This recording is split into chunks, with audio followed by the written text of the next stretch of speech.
ask me, I will answer you. Let me stop here so that I can listen to you. Thank you so much. Can we give a hand of applause? Come with me to Wakautu in Funkai local government area of Gombe State, where we see a zone intervention project completed by the National Military Trust Fund, the construction of a far away from the local government area. In fact, we traveled from Funakaja local government to Wakautu. National Lottery Trust Fund, while Wakautu community can now give a sign of relief as a maternity center has been provided and access. Intervention through the zonal intervention projects, we're able to provide these facilities to the maternity center.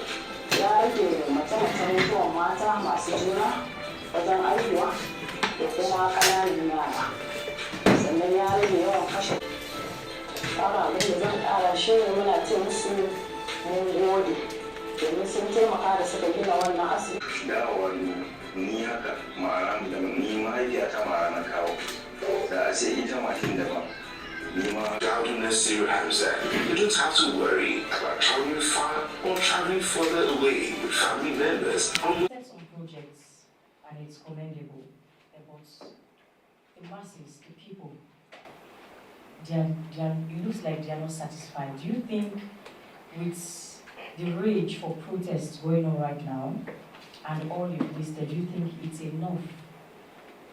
The things the federal government, they've done through your ministry, do you think it is enough? It is valuable for the people? Thank you, sir. But you didn't tell us your name and your organization. Okay. Let me. This project I've done within the 8 months or 9 months in the office now. Our own issue is to verify. We are not the executor. Our own is to verify. And some of these projects are for intervention. Example, I'm from Imo State, and there's that possibility in your community need water. If you report to us, either in sport, we can come in and assist. But I'm asking, as a minister, being part of the government in general, what can you say? Do you think your administration? I'm satisfied. All right. Good evening once again, Honorable Minister. My name is People's Voice. First, we'd like to commend your efforts in renewing the hopes of Nigerians. We've had several briefings where we've tried to make a case for this administration that you cannot judge a government for just 1 year. Of course, the government inherited a lot. Now, very fundamentally, sir, President Bola Ahmed Tinubu has approved the autonomy for local governments, which has direct bearing on the people of Nigeria in masses. Now, you already stated that your office is an extension of the presidency. You and I know that local government operation could or may have been stifled along the line before now.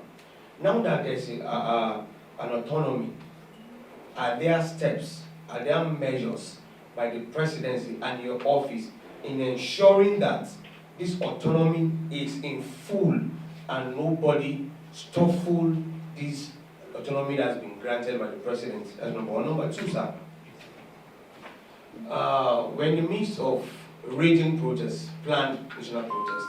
I'd like you to give the youths a word why this protest should be shelved, why they should I say, abandon this protest and give President Bola Ahmed Tinubu the benefit of doubt in improving the Renew Hope agenda. Thank you, sir. Okay, let me take the second one then now. It will be a kind of follow-up, but let me join my comrade to commend your ministry under your leadership for the job well done for the past 9 months.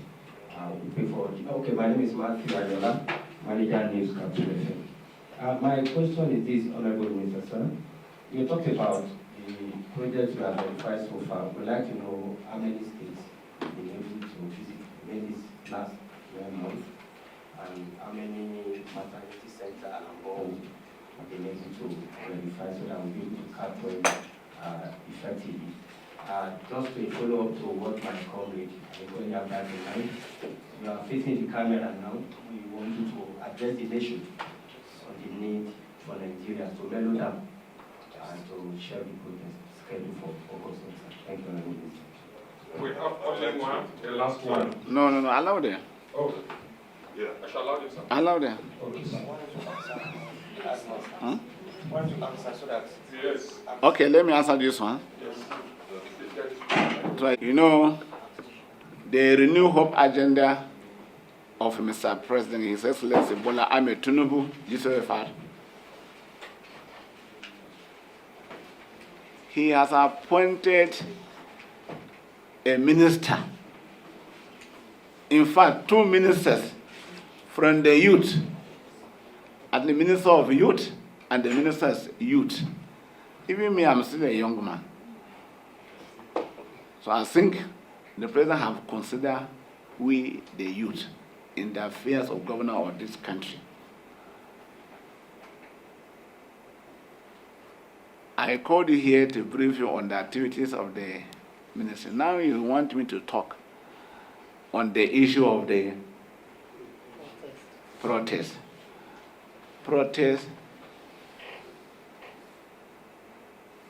My area, I'm from the parliament, and it's there in the constitution. If you are not satisfied with what someone is doing, not only government, you are afraid to protest.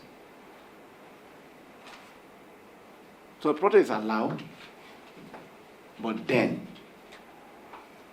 in more cases, 95% to 99% of protests will not give you the result. Because if you protest against your parents will discipline you. Now we are Nigerian, some people protesting about the government. Let me tell you, I've watched 2 years ago, South Africa protested, and I know the losses that happened in South Africa, in Johannesburg, in Pretoria, and Durban. So many shops were anarchy, destruction. And recently, even Kenya, the one we are giving example with Kenya, what was the result? They are counting losses. We are not saying this government is not saying don't protest, but also look at the anarchy. What will happen to your children? What will happen to your wife? What will happen to your parent? What will happen to your property? Because you will protest, you don't know what other person is looking for. Let me say this protest is political. The protest is political. It's possible the initiators mean well, but some people have hijacked it, and they want to cause anarchy. They want to cause hunger. Because by the time you start it now, all the market, sector player will be locked up, because nobody wants to lose his property. So what's happened? Hunger will come in. I cannot watch seeing you beating my brother because of protest, then I will leave you alone. I will retaliate. And I believe the same thing with you. Those that knows me, you cannot see someone hitting me and then you will go. You allow someone to hit me. You will react. So that's what I was saying. It will create anarchy, create crisis. Because there are people who are looking for this avenue to cause crisis. And a lot of even international communities who want, the president have gone around asking private sector from the foreign country to come in for for investment. By the time we start this, they are going to lose confidence on the government, and it will affect our economy. So I don't see any reason where we should engage ourselves in this protest. The president have done well. The administration have done well. I think with this 1 year in the office, with what he has given to Nigerians, we should also applaud Mr. President. This is a man who listens. The poverty, whatever people call it. I'm a real farmer. I came from a village. I was trained with my man selling firewood. So I know probably because of some of what I said in the city, like Lagos, Kaduna, Abuja, and Port Harcourt, and other cities that were having this problem. But if you go to a local man, he doesn't care. When you go to his farm, he come back and see his wife and his children, and he feel okay. But we in the city who are having political aspiration, they are the one putting this pressure to the government. And we are saying no to it because it will create enmity within the community, within the family. Thank you so much. First question on local government. The local government autonomy, Yes. is the Supreme Court judgment. But Tinubu didn't go to court.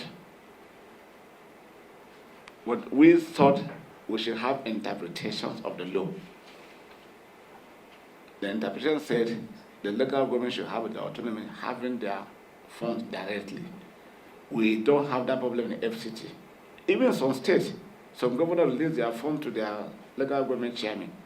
We don't have that problem in FCT. But we want the same, what they have in the FCT and some places like Lagos should also be replicated to other states.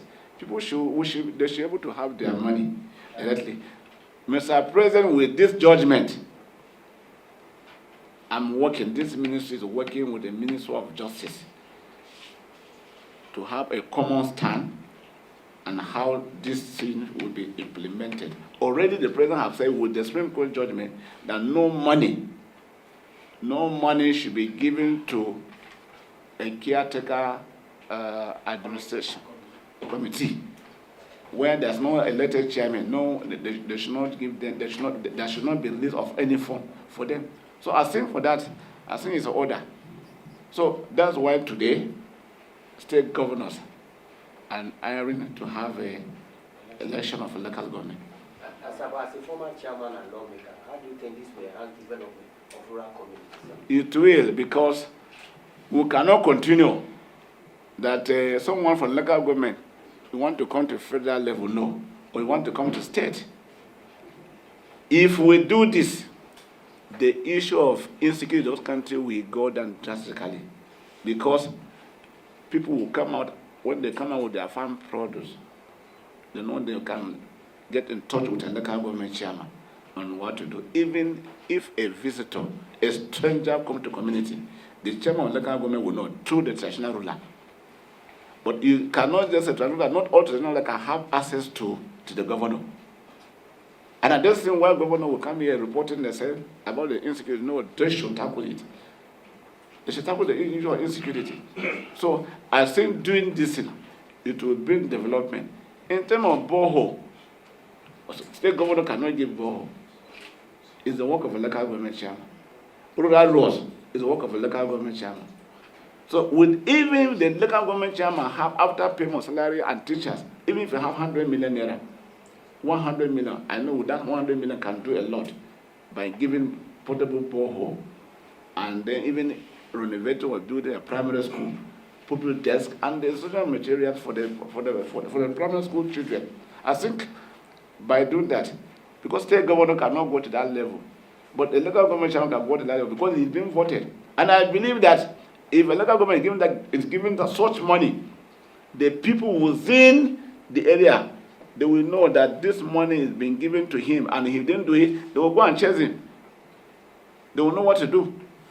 Because we intend, every month, we are going to publish each money is given to each local government. Thank you so much.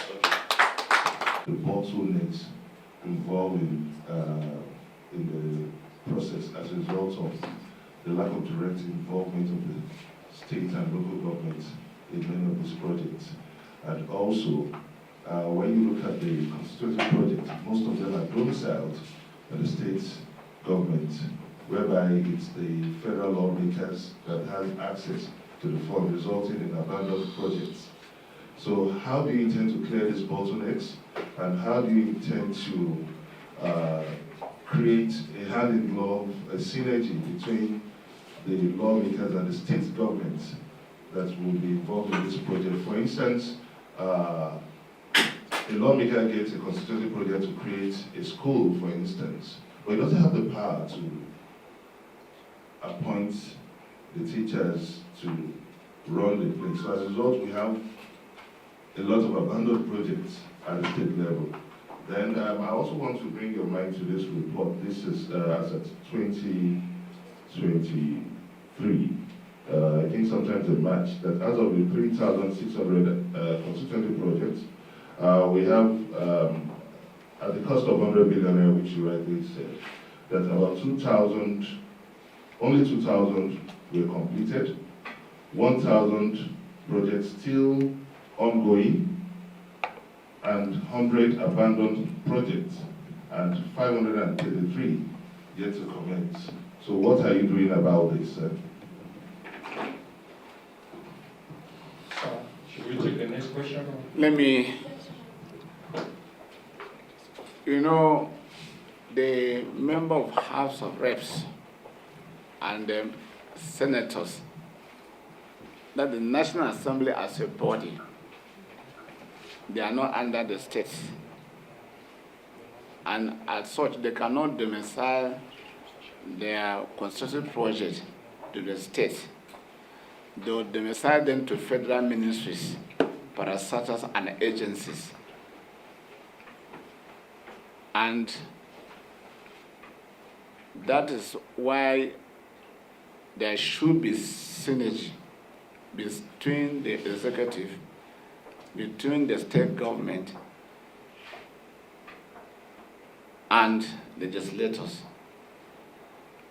When you put a project in your constituency, it is your duty as a parliament or member of the National Assembly, other senator in the House of Representatives, to communicate to a local government chairman. That's why we say local government chairman is very, very, very important.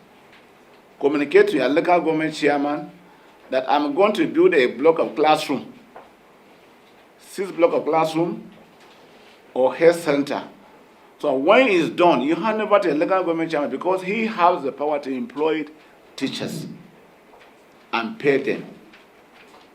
He has the authority to also employ the medical doctors too, and the nurses to handle the primary health centers. These are the most vital issues that to be done at the various this money that have been domiciled. And then let me tell you that yes, some states may have different, I'm coming political now, because of the different party ideology.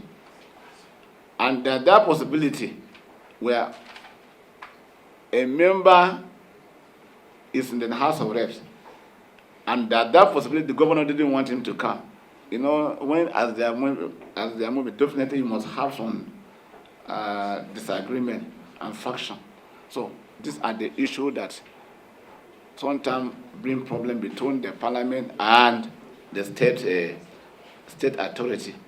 But let me say, we are all working for one, because we are working for our people. Other state government or the National Assembly, they are also working because they were also elected. But I don't think there's a much problem, because out of 360, probably you can just have just 5% that have this problem with their governors or with the state. But so far, in 2023,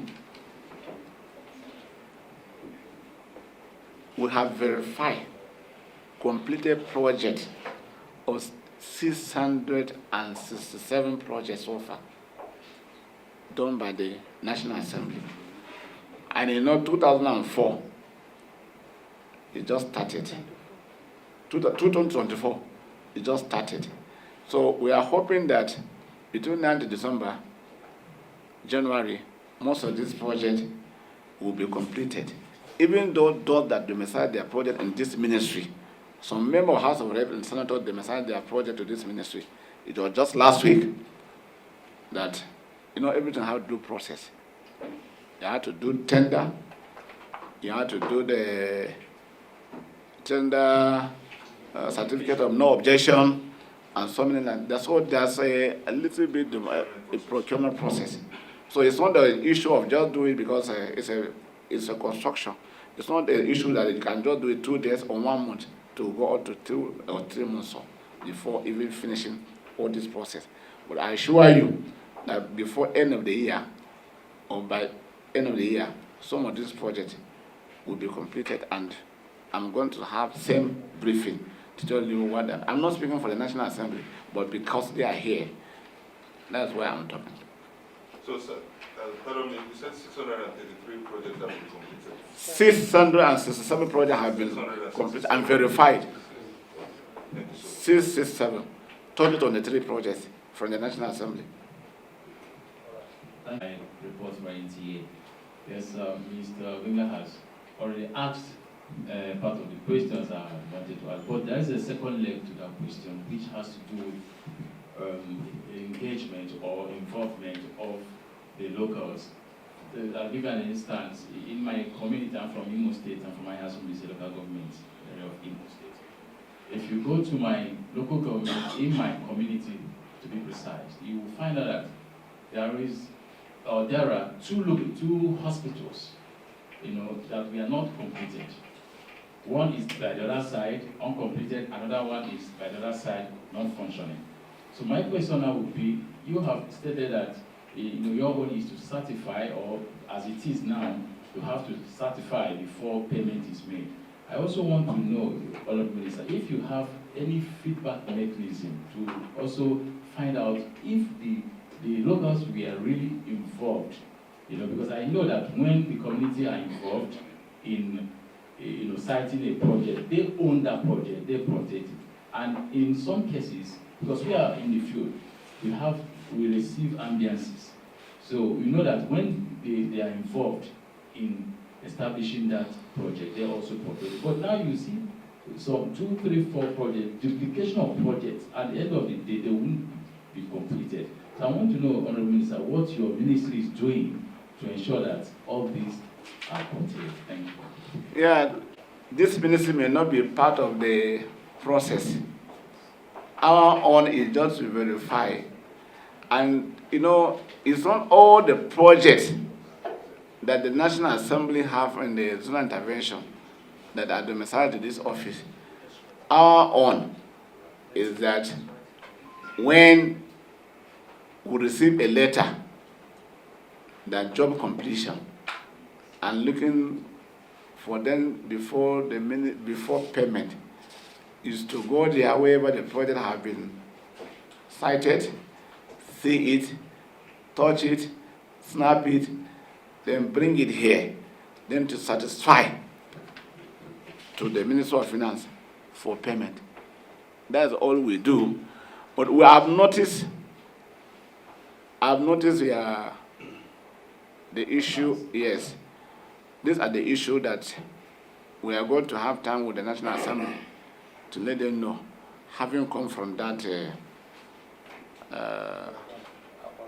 the body, that there are some projects that they are on call for, that possibility that they don't even need, the people don't even need this thing. So in more cases, there should be discussion within themselves, and then even with the state, with the local government chairman, so that this project can be properly used or utilized. Thank you. And by this, second to the last question. The Ministry of Special Duty and Intergovernmental Affairs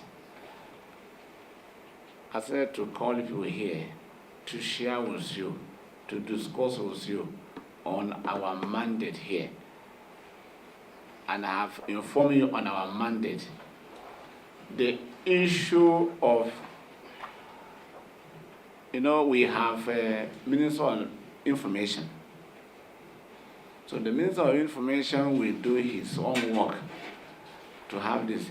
But it is also good that I've invited you to inform you on our activities and others' achievements so far that the renewed hope His Excellency Bola Ahmed Tinubu, GCFR, have done. The autonomy of local government, which I have discussed, which is part of this ministry, the Chief Terms of Affairs having peaceful coordination, and just yesterday he said it was carried that our crude oil will be sold in naira, not dollars again. I think by doing that, the pressure looking for dollar will be drastically reduced, and our food will be cheaper.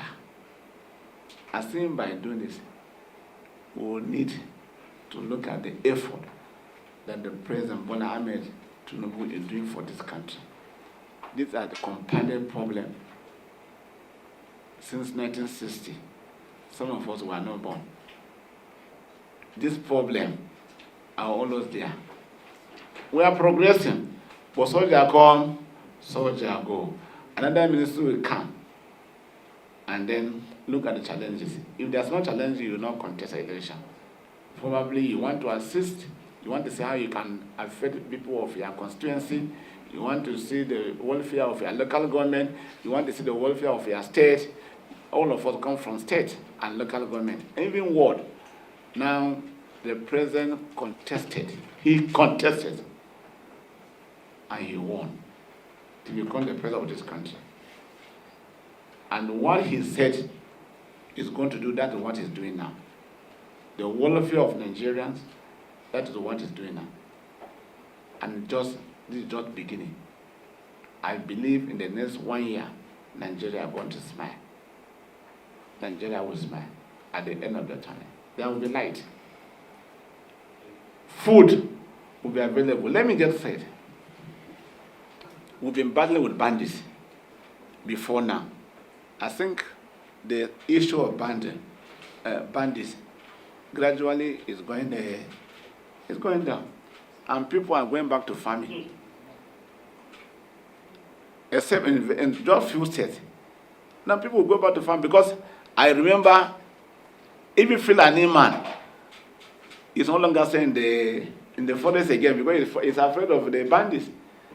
Now our parents are no longer going to farming in some areas because they are afraid of kidnapping. So I think it has reduced. It has reduced drastically. But let me say that Nigeria will need to change our attitude. Attitudinal change. I have had some pastors saying don't abuse their leaders. Pray for them. So let's pray for Mr. President. Let's pray for our country. We will succeed. But if we continue looking at the problem, sometimes someone can be talking. He can speak English. Nobody can speak English, but when you give him a job, he will not do it. You find failure in him.